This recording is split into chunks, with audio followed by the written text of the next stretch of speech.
Good morning, everyone. Welcome back to Which is the Moon. I am your Friday hostess, Natalie. I have a new program that I'm trying out, and when I'm looking at the camera, it's not looking too clear. It looks very fuzzy. So I'm not sure how well this is going to go, but I'm going to do my best. So bear with me here. This week's topic is interspiritual relationships, and I want to talk about this from a couple of different viewpoints. I want to look at it from the perspective of relationships within your family, and I don't mean your immediate family, like if you live with your parents, if you are married or live with a significant other, your relationship to them and your children. I'm talking about extended family, so your grandparents, your cousins, family members that don't reside in your household with you. Then I want to talk about it in terms of your friends and acquaintances, people that are out in your daily life, work relationships, that sort of thing, which to me is actually kind of a little bit different category. And then your relationship in terms of a romantic relationship and your relationship to your children, if you have any, and how this works. Now, I think that Eva Maria hit on an absolutely, totally spot on aspect to this. And this goes for any relationship, regardless of your religious view. If there is respect within your relationships, your religious affiliation or the other person's religious affiliation really doesn't matter much. You should be able to have mature discussions with people about different religious viewpoints without it becoming a huge argument. Now, that's not always possible, and I'm personally thinking of my husband and I have had some arguments. He really does not understand my religious views, and he thinks they're kind of ridiculous and stupid, but I can always point out to him that I think it's just as ridiculous and stupid that he takes a little statue of a baby Jesus off a statue of a St. Anthony and wraps it up with a cloth and a green scapular and sticks it somewhere and thinks that that's going to do something for him.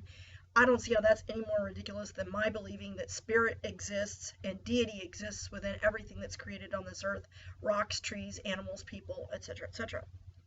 My ideas actually make more sense to me, which is why I'm no longer a Christian or a Catholic, which Catholics are Christians, but we won't go there. So respect to me is the key to any relationship that you have with someone, even with people that you don't get along with. If you respect the person, then religious affiliation really doesn't matter a whole lot. Now, I'm going to talk a little bit about my relationships with my various groups that I brought up and how I approach them. I am not a big fan of labels, because to me labels carry with them preconceived notions. Yet labels are almost a necessity. People will always ask you, well, what religion are you? Or what are you? What do you believe? You know, blah, blah, blah. I like it much better when they ask me, what do you believe? Or what are your religious beliefs? Or tell me about your spiritual path. I much prefer it when people approach it like that, because then I can say, well, this is what I believe. And then I can go into how I practice what I believe, and so on and so forth. And I find that infinitely easier in terms of developing a relationship or maintaining a relationship with people. When you tell people, I'm a witch, or I'm a magician, when you, particularly the label of magician, if you say, I'm a magician, I practice magic, people are like, okay, so like you saw the lady in half. Now, my dad is a magician in terms of he does magic for entertainment purposes. He has done it my entire life. He's a member of Mile High Magicians, has never given that up, even though we moved to Texas 30 some odd years ago. He's maintained his membership in the Mile High Magicians from Denver for years and years and years. And so I know how all the illusions are done, because I often help my father construct them. My mother was his assistant, so, you know, I know how all of that stuff is done. But there's a big difference between magic, M-A-G-I-C, and M-A-G-I-C-K. So, but that's the first thing people think of, and that's one of the problems with labels. So when I'm approaching a friendship or an outside relationship, I'm going to start with those. Work relationships and friendships. I typically don't discuss my religious views with too many people. This channel and my personal channel are two of the only forums in which I really discuss my religion unless someone else brings the topic up. Because I have always believed, even when I was a practicing Catholic and a practicing Christian, Church of Christ prior to that.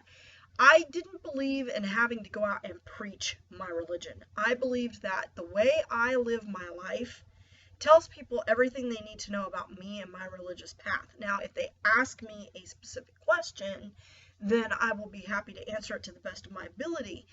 But again, when you tell people things, certain labels, they tend to attach preconceived notions to that, and I find that a lot of times those preconceived notions are not fully accurate, or they're going off of something that someone else has told them about that particular path. And rather than ask questions, they tend to stick staunchly by what they believe to be fact. So I generally don't just tell people unless they ask me, well, are you, And I will tell you a story. I had a client a couple of years ago, and I liked the family, but we weren't able to continue services with the family because they had a lot going on and just couldn't keep to the appointments, and my time is valuable, gas is expensive, and I can't afford to drive out for a visit if someone's not going to be there at their scheduled time and decides, when I'm already knocking on the door, to call me and tell me they need to cancel. But this particular woman was living with a family member, and the family member asked me one day if I was a practitioner of the craft. That's how she approached it. Do you practice the craft? And I looked at her and I smiled and I said, yes, I am. Yes, I do. And she said, I have something for you. And she came back with a tiny silver pentacle medallion with a moonstone in the center. It was a little charm. And she said, this was my grandmother's, and I would like you to have it. It was a sterling silver charm, and I still have it. I had it on a cord like this, and it just didn't hold well. So I'm looking to get maybe a silver chain for it, or to add it to my to this charm bracelet. I have a moon charm. This is the one my daughter gave me for Mother's Day. So, she was able to pick up on it without my having to say anything, and for her it wasn't really an issue. Now, I do have several clients that are on my friends list on Facebook, and I know that's kind of an ethical no-no, but these are people that I have known for a long many years, and one of this lady, her children have grown up with mine, and they know what my path is, and it's not a big deal. Sometimes they'll kind of ask me questions, or they'll just kind of go with it. They don't really question it. To them, it doesn't seem to be an issue. And I think what it is that once people get a chance to know who you are, and they see your beliefs and they see your philosophy towards life, what your label for your religion isn't as much of a problem. Now, I do have some clientele that I don't openly wear my jewelry, because I do try to, well, I won't say that. This one's always visible. This is my moon charm. It's got the pentacle on it, has the man in the moon, or the green man with the moon itself. And I wear this all the time, and I don't really hide it. But I don't get too many people that ask me about it. I did have a gentleman at a pharmacy the other day that asked me if it had a specific meaning, and I said yes, it did. And I explained to him that I practice an earth-based religion that follows a goddess system, that believes in a god and a goddess. And he said, oh, that's very interesting. And I said, it's an ongoing study for me. I'm also learning more about the Druidic path. I'm learning more about the official order. And he said, oh, well, come in and share some of that information with me sometime. So you'd be surprised. Sometimes the relationships you develop with people are sparked from something that you have, because they may have an interest in that themselves, and they recognize the symbology. I'm creating new words. I'm Dr. Seuss. The symbolism that's associated with those things, and so they may ask you questions. And I find that those kinds of relationships are always the easiest. But I don't hide my religious beliefs either. I do keep my pentacle inside, because I do have some families that are very staunchly Catholic. I work with a large Hispanic population. I spend 90% of my day speaking Spanish. And some of them would be very wigged out by knowing what my religious path is, and I don't want that to interfere with my business because I can't afford to lose clientele. So I don't openly, you know, I don't hide it, but I don't flaunt it either. I guess that's the best way to put it. Now, my relationships with my family. Now, for those of you that have seen my personal channel or have been watching for a few seasons, you're well aware that I was raised very staunchly Church of Christ. My mother is darn near militant, or was when I was growing up, darn near militant in that regard. And I don't know if she's aware of what I am currently following, but I can tell you that I've been clairvoyant my entire life. And when I was a young child, the abilities were actually stronger. My mother was very wigged out by this and accused me of being a witch, many times. She also thought that I might be crazy and needed to be checked into a psych ward. So that came up in discussion before as well. So it's, I couldn't help the skills, and I found out after time talking to other family members that my mom was the same way. My aunt, my grandmother, on both sides of my family, both of my grandmothers had abilities like that. So it's not like it was something that just came, was new. It's just, I guess in me it was particularly strong, and I tended to embrace it more than other people in the family did, and my mom didn't know how to handle that because she couldn't reconcile her religious views and what she was raised with by my grandmother, who was very much a controlling individual. And I didn't even really realize how controlling she was until after I was grown and married, and in some cases after she passed away, which was about 10 years ago now. So I don't openly discuss religion with my mother because it's always been an area of argument. I know my sister is aware of my path, and knowing my sister, I'm certain she's brought it up to my mother at some point, because if you tell my sister something, my mother is going to know it. Anytime I don't want to tell my mother something directly, but I want my mother to know, I'll just tell my sister, and I'm sure it'll get back to her. However, I do have cousins who are also very staunchly religious in terms of being Church of Christ or Christian in faith base. One of those cousins was talking to me a lot when I was still a practicing Catholic, but when I finally had to admit that really didn't jive with me and I couldn't accept it, because my view is, if you are a Christian, you must be a full Christian. You cannot be a cafeteria Christian or a cafeteria Catholic. Either you accept all of those edicts or you don't. If you cannot accept them all, then you cannot pick and choose what you choose to accept and call yourself a Catholic or call yourself a Christian. So to me, that's hypocrisy, and I despise hypocrisy. And I realized that there were several things about Christianity as a whole that I just could not accept. And in doing so, I just couldn't be the hypocrite that I always despised when I was growing up. So I just said, this is not for me. This is not resonating with me. When I explain it to people like that and I tell them my reasons for believing that and for doing that, most of them kind of go, And it causes them to reconsider some of their own beliefs too. Sometimes people get very defensive. And this is one of the reasons why now my work environment is unique. Oh, I was talking about cousins. Sorry. Going back to cousins. However, many of you know that Sunshine Morning Rae, who was one of the original hosts on this channel, is my cousin. She's actually my cousin in real life. Unfortunately, we didn't get to grow up together because she was older than I was, and she moved on with her life and moved out of the area. So I grew up with her brother and sisters, but I didn't get to know her as well. Now, as we've gotten older, and thanks to forums like Facebook and family members who've kept in touch, we've been able to reconnect and keep in touch ourselves, and I adore her. I've always adored her. Even when I was very little, she was always kind of, and she was actually the one who gave me the courage to pursue this path openly. I had always been drawn to the path. It's been something that I've studied and kind of been drawn to and looked at, but never openly practiced since I was about 10 or 11 years old.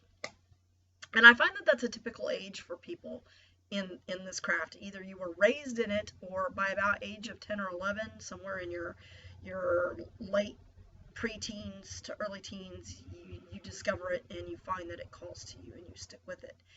My thing was, I was raised by family members who, with my mother particularly, if you didn't believe what she believed, you kept it to yourself, and you just didn't let her know it, because if you were going to live in her house, you were going to practice what she believed, and that was that. There was no room for anything else. And so I was raised with a lot of fear that, and I've talked about this in previous videos, that, you know, if you don't believe, you know, Christians will tell you that Christ said, I am the light, the way, and the world. There is no other way through the Father but through me.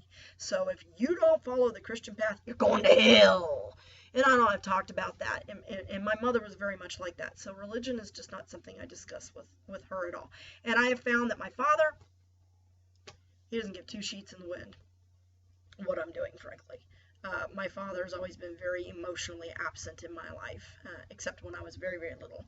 Once we moved to Texas from Colorado, my dad really virtually it was like dropping paper in water. The family sort of dissipated. My cousins I grew up with, but, you know, a few of my cousins were raised much the same way I was. Trina's brothers and sisters, their mother was vastly different. She married my uncle, and she raised her kids very differently in a very open household.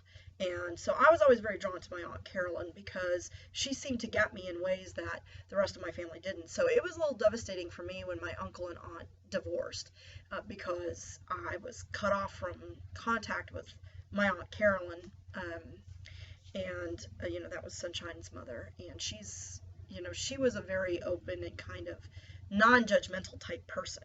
So I was devastated by that, but I don't think anybody in the family realized how much it really bothered me. But I've kept in touch with my other cousins, so they're very accepting. You know, they don't question, and probably because Trina follows a similar path. So, you know, it's very much a kind of, okay, you know, that's who you are. Now, my sister hasn't really said anything to me about it, but she's posted a few things on my Facebook wall, so I think that she realizes I am who I am, and that's just me, and Natalie's always been the weird one, and probably will always be the weird one, and, you know, that's just how she is. And so there are a lot of people that just sort of accept it and don't question. Now, I want to talk a little bit about interspiritual relationships in terms of work. My work environment, like I said earlier, is different because I own my own business. So I kind of take a little bit of different approach. Like I said, as a business owner, I understand that I have to keep in mind the religious views and religious beliefs of my families that I serve, because I am serving them. They are clients of mine. They are paying me to be there. So I need to be respectful of their religious views, and if I know it's going to be something that's going to bother them, I won't openly do it. I did have one family that, you know, I work with a lot of children. Most kids love Halloween. I love Samhain. It's a great holiday. But I did have one older couple that I worked with that the husband called after I left the first day and said, please don't wear what you are wearing again. Take your earrings out. Don't wear that, because we do not celebrate Halloween. Needless to say, I didn't serve that family for very long. They were a very kind of weird family anyway, and the guy was really a fruitcake. But I had little skeleton earrings. You all have seen my skeleton earrings, and I had my little, you know, Halloween scrub top. And so I had to be conscious of that. But as a business owner, I have to be, because I have to put the business above all else, especially since my business is our only income for the household and has been for about 6 years now. So I have to really be conscious of that and keep that in mind and be respectful of the families that I serve. Now, other people in a work environment, I don't have a problem with people who practice various different faiths, because I'm very open myself. I understand that the path I take is not typical, but you're going to have those staunch religious people that are typically of one of the religions of the book that are going to have a meltdown if you put out a pentacle on your desk or a goddess figurine or something like that. And what I find really peculiar is these same people don't typically have a meltdown if they see a Buddha or some other symbol of an Asiatic religion or something like that. And I find that very peculiar because the paths are really not that very different. So I will find more subtle ways of putting things out, like perhaps maybe if you are following a druidic path, having a tree with a triquetra. Most people think the triquetra is a Celtic symbol, which it is, but they don't associate it with Druidism per se. So there are ways you can do things to incorporate your religious views in your workspace while still being respectful of others or without creating some sort of a maelstrom in the house, you know, in the office. But I think it's more just being open to being calm and being respectful of their views and understanding that when people become emotional and hysterical, it's up to you to remain calm and just say, you know, maybe this isn't a topic we should be discussing, and just letting it go. Now I want to talk a little bit about the romantic relationships. And for me, it's a little bit different, I think, than other people. If you are young and you are dating, I know we've talked about this in previous seasons. In fact, I think we covered a similar topic last season or maybe the season before. And my view, and still is if you are dating someone and you're not sure if they're aware of your religious path, you know, maybe you guys just met and they give you their number and say, hey, let's go out and get dinner. And you're like, okay, you know, and it's just a casual dating kind of thing. If it comes up in conversation, I would be very honest and I would approach it from the, well, this is my spiritual philosophy. And I would avoid the labels at first and let them ask you with a label that they are associating, because what that's going to tell you is what are that person's preconceived notions about your spirituality or the way you practice your spirituality. So that gives you a pretty good idea. So if you say, well, you know, I believe that there's energies all around us and that we can utilize these energies and manipulate these energies to create change for ourselves or for others, and they say, oh, are you a witch? Then you kind of know, and you can say, well, that's one of the things that people may call my path. You know, I consider myself a witch, yes. And then that opens the discussion in a much more respectful manner.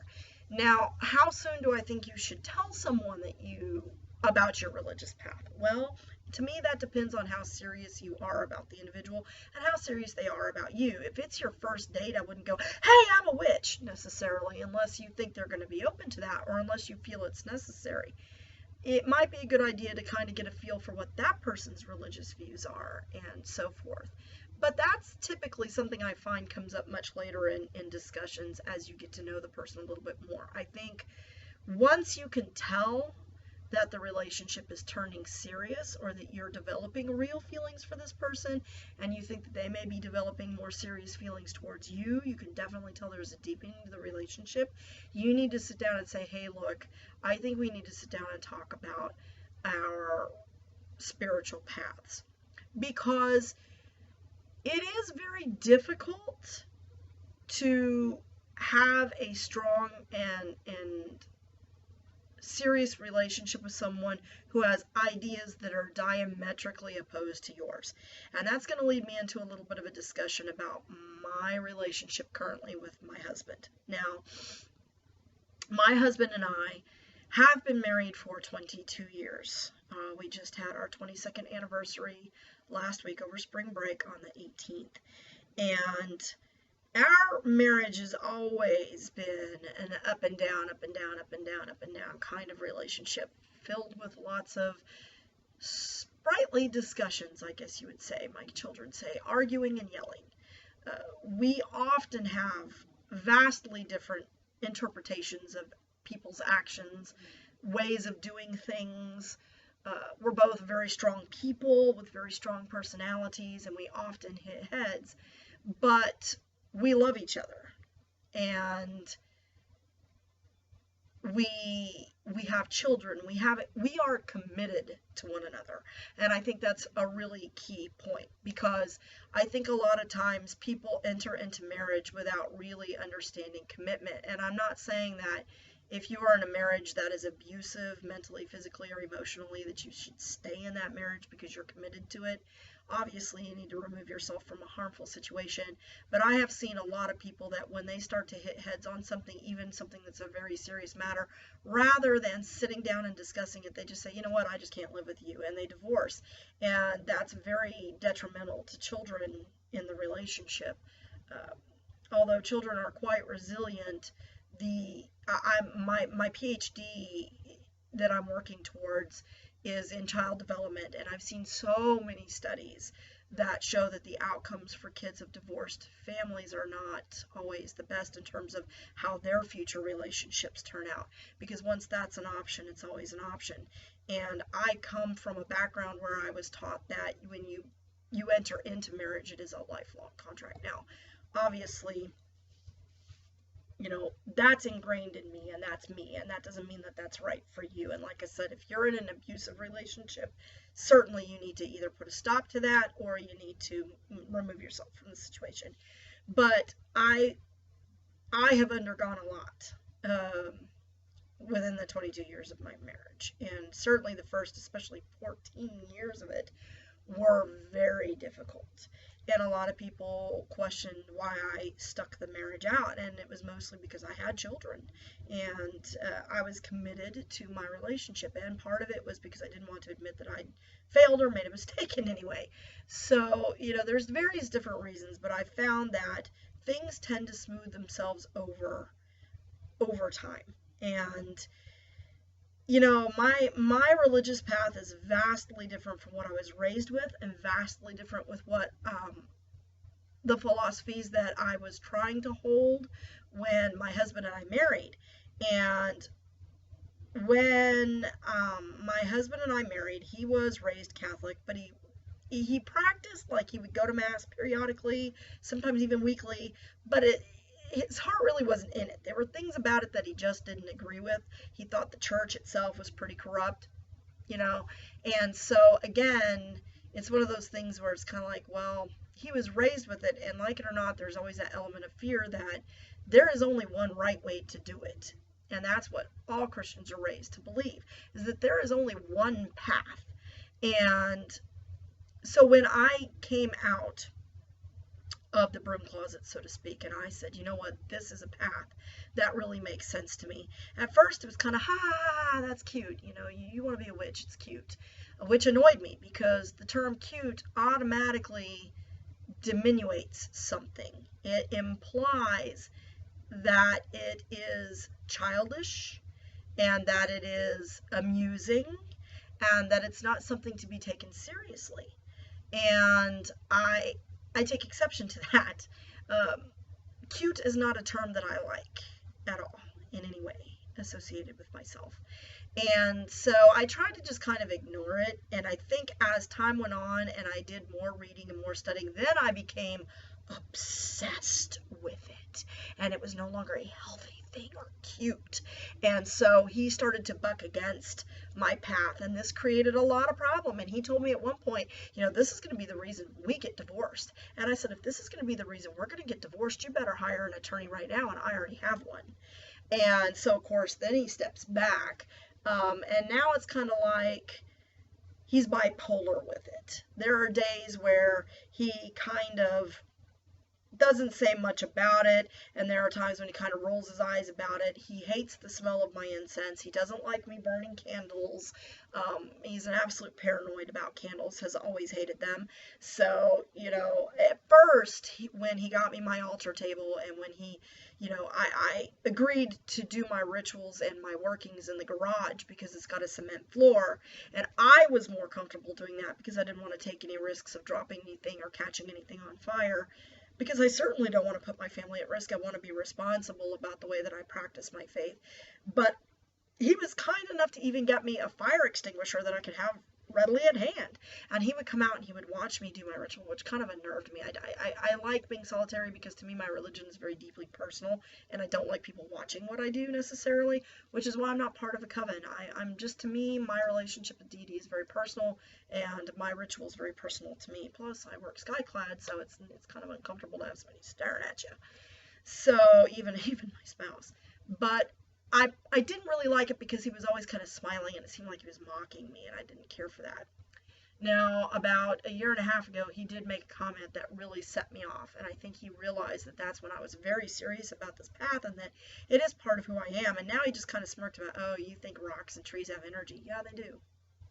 It's called fundamental frequency. I learned it in my, hearing science classes in both my undergrad and my master's degrees. So, yeah. Everything has energy that radiates from it. He's like, only if it's radioactive. Nope, that's not true, because it's all composed of atoms, which all have an energy core composed of neutrons and, positrons and that sort of thing. So anyway, he made a comment to me that he allowed me to practice. Really? Really? You allow me to practice. And that was when I realized that there was really no respect there.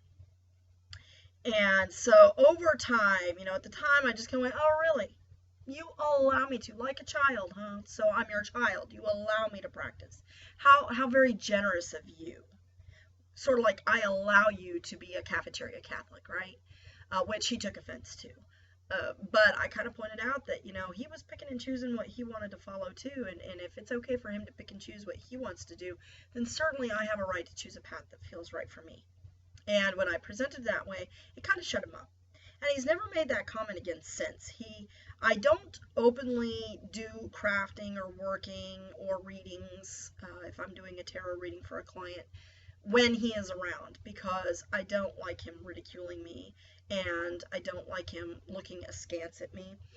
And sometimes too, when I'm in the middle of trying to record a video or something, he will just make little comments in the background because he thinks it's funny, and I don't find that funny. I find it highly disrespectful. So I managed to make my relationship work despite our interspiritual differences. I don't want to be my mother who forced her religion down other people's throats. But I don't try to hide my faith either. And I find that my kids sometimes pick up my husband's attitude. I'll be doing a working, I'll have my cauldron out, and they're like, oh my God, you're doing that. And I told him, look, I don't make fun of you. I don't try to push my views on you. I'm not asking you to participate. I'm not asking you to be a part of this unless you want to be. If you've got a real question about what I'm doing, why don't you ask me and be more respectful about it, just like I am to you. And that seemed to really strike home with my daughter, and she hasn't done anything like that ever since. That was my youngest. My middle one, I found out, has been watching the videos for this channel with her boyfriend, because she was like, sex magic mother, really? Well, yeah, it's an important part of what we do. So, I told her, I said, well, it's a topic. It's part of being human. And, once she saw that I wasn't going to go, and I told her, well, it's what we do. It's a very powerful form of energy. And yes, it works. It's part of what we do. She kind of got more serious about it and kind of left it alone. And so now she just sort of accepts it as it is, and has even done some wonderful things like, she and her boyfriend got me this delightful little glass. I don't know if with the glare of the thing you can see it. Maybe if I bring it in closer. But they got me this cute little glass, wine glass. I don't drink it out of it because I don't want to break it accidentally, so I keep it on my shelf, but it says drink up witches. But I thought that was very cute. And she's done a few things for me. She's told me where to find herbs and things like that. So I think it's an acceptance and a respect which I appreciate. And she has told me before, I don't see why Dad has such a big deal with what you're doing. It's not what he thinks it is. You just think that there's energies. And she actually told me that she wanted me to talk with her boyfriend about it more, that I could explain it to him better than she could, because he is interested in physics. He's thinking he might go back to graduate school for physics. And so he was interested, of course, in energy and that sort of thing. And she said, I think you can explain it to him. So I think I've gained the respect of my children. My oldest one's always been just very accepting. She's very open-minded and is like, well, if that's your path, that's your path. So, you know, if it makes sense to you, who am I to tell you that it's wrong? And so I think my children have a lot more respect for it because I don't try to push them into it. My youngest one was the one that at first was kind of like, whatever. She took on a lot of her dad's attitude. And I think that because they may have said things to him, he has backed way off on it and sort of lets it go. And he has bought me most of my books. He buys me my herbs because he does all the finances for the household. So he even told me that if I wanted another tarot deck, he would get it for me. So it's because there was one in particular that I was really wanting. So especially if I'm using it for money. If money's involved, he's okay with it. You know, and it's kind of funny because when I started my business, The Purple Broom, he sort of didn't take that seriously either. But now that he's seen that there may be actually some interest in the product, or that I might actually be able to use it viably as a legitimate income source, although he considers it entertainment, he seems to be more okay with it, which is kind of a sad statement for him. But if you understood how he grew up, I think that aspect of his personality would make a lot more sense. And that's the thing, is that I know things about his childhood and his growing up and his background that other people do not know, that are sitting on the outside looking at our relationship going, why are you with this jackass? Because he can be a big fat jerk, and there's no joke. But he can also be one of the most generous and loving individuals. He really puts a lot of thought and respect into the gifts, and he tries to do everything to make everyone happy long term, in terms of our kids get everything they want. Somehow or other, he's going to make it happen. They're going to get what they want. And mostly because when we were kids, we mostly didn't get a lot of what we wanted. And so I think, and him particularly, and I think that he tries to be a better parent than his parent, his father particularly, was to him. So I know that there's a lot in the underlying, and that's, I think, again, that goes back to respect. I mean, I have respect for him as the father of my children, as my husband. And I think as I stand by my views and I don't allow his questioning and ridicule to make me question my path, I think I gain more of his respect. And I think that's part of the thing, is he thought I was religion shopping, and he didn't really understand why this resonated with me. And as he has tried to bring things up and I've been able to counter them with other things, he, especially scientifically based things, because he keeps telling me, I don't understand how you can be a scientist and have a master's of science degree and believe any of this hooey. And I told him, because yesterday's magic is today's science. Science is simply magic. It's just a method of explaining it, and that it's all scientifically based, if you want to look at it like that. And he never thought of it that way, and I think that that's caused him to kind of stop and think. And I've found that especially lately, some of that ridicule has kind of gone down. He still makes little snide comments about, you worship trees or whatever. I said, no, I don't worship the trees. I worship the spirit that's within the trees and created the trees and is within the rocks and was within everything that is created. Deity is in everything. If you make something, I said, this business that we've built together, this business is our heart and soul. We've put our hearts and soul into this business. It's like our child. There's a bit of us, there's a bit of you. There's as much of you in the business as there is of me. And it's part of who we are. It defines who we are, and it's defined by who we are. And he stopped, and he didn't mention it again. I think I'm able to make him think of things in ways that he hadn't thought of it before, by simply being who I am, and by not being offended by his comments, and by staying respectful of him and his views, but politely countering what he has to say with why I believe, or what I believe, or giving quotes, or being able to cite a source or do something, because as a researcher, it's what I do. I research things, and I remember those sources, and I can shoot them back to him, and I can explain to him why I think what I think, and I think that that right there leads to the respect. He's just one of those people that you've got to kind of prove it to him. And although I can't prove anything to him, I told him, you can't prove to me that Jesus Christ existed. All of the records about him were written 350 years after he supposedly died. So how do we know some fool didn't just make it up? Where's your scientific evidence for that? And of course, he can't really produce any, so he kind of goes, oh, well, and it makes him think. And I think in a way I make him question his own beliefs. And I told him, how can you have a god without a goddess if it takes male and female to create life? How can you have a god without a goddess? I said, if the Native Americans believed in goddesses, and Asians believed in goddesses, and people from all over the world believed in gods and goddesses, long before the advent of Judaism or Christianity, which we know are both very old faiths, but the fact of the matter is goddess beliefs predate those, and so what all of a sudden made that wrong when before it was right? And he can't counter that. He can't answer that other than with a statement from the Bible. And I said, so if I reject the Bible and I tell you I don't think it's a true document, then where's your basis for it? Where's your evidence for it? What else is there? And he can't answer that. And I think it bothered him. And I think it shook him and his beliefs to his core, because he's already a little shaky on what he believes anyway. Like I said, he thinks that a lot of it's just opinion and so forth. And he has to admit that to himself.